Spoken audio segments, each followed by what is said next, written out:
국힘당 성일종 의원이 또 놀라운 발언을 했습니다.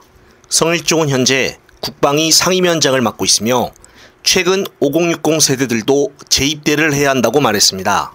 그리고 이번엔 CBS 김현정 라디오에 출연해 최근 젊은 병사가 없다며 5060 세대들도 건강하다. 이들이 군에 가서 경계병을 서도 된다고 말하며 법안을 고민 중이라고 말했습니다. 그러면서 하는 말이 5060 중 퇴직했거나 건강 좋으신 분들이 많이 있다며 또 나이가 들면 잠도 좀 없어진다고 말하며 경계병을 비롯해 민간인들이 가서 일하면은 고용의 효과도 나타나고 군의 부족한 병력 보충 부분도 해결할 것이라고 발언했습니다. 그러면서 요즘에 군의 병장 월급이 200만 원이 넘지 않는가 라고 말했는데요. 정말 놀라운 발상입니다. 성일종 의원이 60세대에 포함이 되니까 본인 먼저 자원 입대를 하겠다고 얘기하고 이 법안을 언급하는 것이 어떤가 싶은데 부동시로 면제받은 윤석열도 군대를 안 갔다 왔는데 도대체 이 발상은 누구로부터 나온 것일까요? 이런 사람이 대한민국 국방위 상임위원장을 맡고 있다니 국힘당 찍은 5060 지지자들은 정신 제대로 차려야 되겠습니다. 한편 용산에서는 7개월째 공석 중인 여성가족부 장관 후보자 인선에 착수를 했는데 구체적인 후보로는 국힘당 전주의 전 의원과 현 신영숙 여가부 차관을 고민 중이라고 합니다.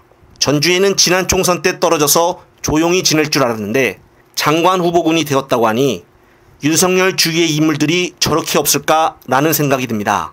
한편 또 다른 인사 문제가 터졌는데요.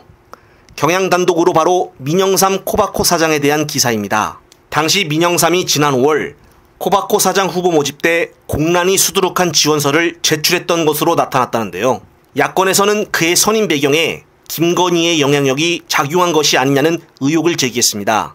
27일 과방위 이정원 의원은 민 사장이 지원한 서류에는 관련 분야의 논문 발표와 연구 및 과제 수행 주요 업적, 그리고 국가발전 기여 업적과 포상 실적 등을 아예 기재하지 않고 제출했다는데요. 민영삼 사장은 알고 보니 보수 유튜버 배승희의 따따부따 채널에서 배 변호사와 같이 방송에 나와 진행을 했던 사람입니다.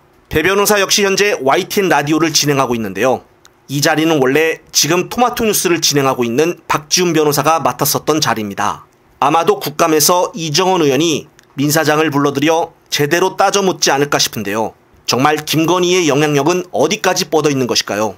끝으로 오늘 경기 남부청에 출석하는 최재형 목사가 소신 있고 용기 있게 윤 부부에 대해 발언을 하는데 윤석열 대통령께서는 지난 40 국회의원 선거에서 대통령으로서는 절대 해서는 안 되는 선거 중립법을 위반하고 선거를 직접 개입을 했습니다. 그리고 27회나 되는 민생 토론회를 개최해가지고 선신성 공약을 수백 조를 남발하고 또 수의계약 혹은 여러 가지 계약들을 남발하고 초접점 지역, 자당이 불리한 지역 이런 것만 골라서 민생 토론을 하는 엄연한 불법 선거, 선거 중립법 위반을 했습니다. 그래서 그 고발건이 공수처로 고발이 접수됐는데 공수처는 검찰로 이첩을 하고 검찰은 서울경찰청 마포청으로 이첩을 하면서 수사를 하고 있지 않습니다, 지금. 그럼에도 불구하고 최재형 목사가 여주와 양평에서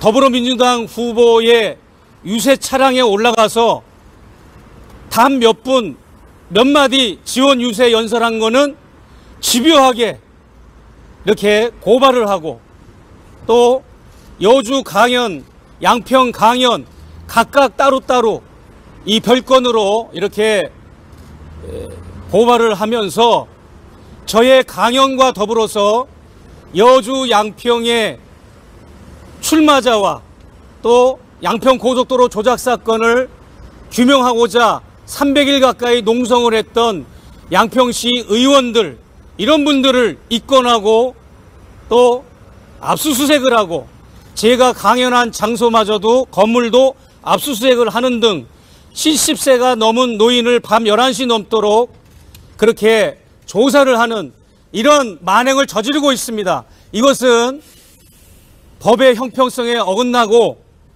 권력지향적인 경찰과 검찰의 좋은 사례라고 여겨져서 저는 오늘 조사에 충실히 임할 거지만 이와 더불어서 윤석열 대통령이 해서는 안 되는 선거중립법 위반한 거, 공직선거법 위반한 거를 철저히 조사해 주시기를 바랍니다. 다시 한번 이야기합니다. 윤석열 대통령의 관건선거, 선거중립법 위반을 우리 언론 여러분들이, 기자 여러분들이 계속 취재해 주셔서 그 수사가 지금 어떻게 진척되고 있는가를 국민들에게 납득을 시켜주시면 감사하겠습니다.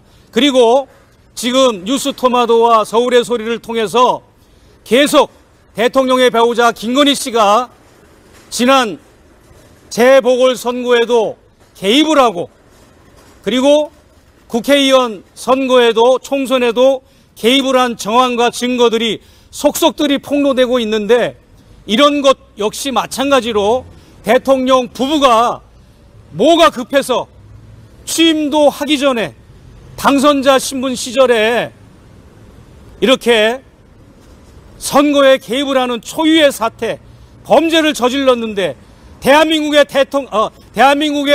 경찰과 검찰은 무엇을 하고 있는지 저는 되묻고 싶습니다. 빨리 수사에 착수해 주십시오. 더 이상 어떤 증거물이 나와야 수사에 실행을 하겠다는 겁니까? 빨리 수사해 주시고 특별히 오늘 두 번째 제가 조사받는 고발건은 이철규 의원께서 저를 처음에 몇 달 전에 명예훼손으로 제가 강연할 때 그분의 이름을 언급하면서 허위사실 유포하는 거로 저를 고소를 하셨는데 거기에 대해서 요 앞전에 요 포토라인에서 발언을 한번 했는데 그 발언을 한 거 가지고 또 저를 고소를 하셨습니다. 이철규 의원이 두 번에 걸쳐서 고소를 했지만 이번에 뉴스토마토 서울의 소리 대통령실 행정관의 김대남 행정관의 그 폭로에 의하면 김건희 여사와 이철규 의원이 주도적으로 이 선거에 개입을 하는 정황이 드러나지 않았습니까? 그럼에도 불구하고 저를 이렇게 고소한다는 것은 너무나 수치스럽고 창피하지 않는가 저는 되묻고 싶습니다. 이것이 어찌 명예훼손이라고 할 수 있겠습니까? 그분이 지난 총선에서 그분의 역할과 했던 일들을 다 조명하자면 아직도 많이 폭로될 것이 남아있다는 것을 저는 말씀드리고 오늘 두 건에 대해서 성실하게 최선을 다해서 사실관계 확인을 하고 진실 규명에 저는 최선을 우리 변호인과 함께 다 하겠습니다. 네.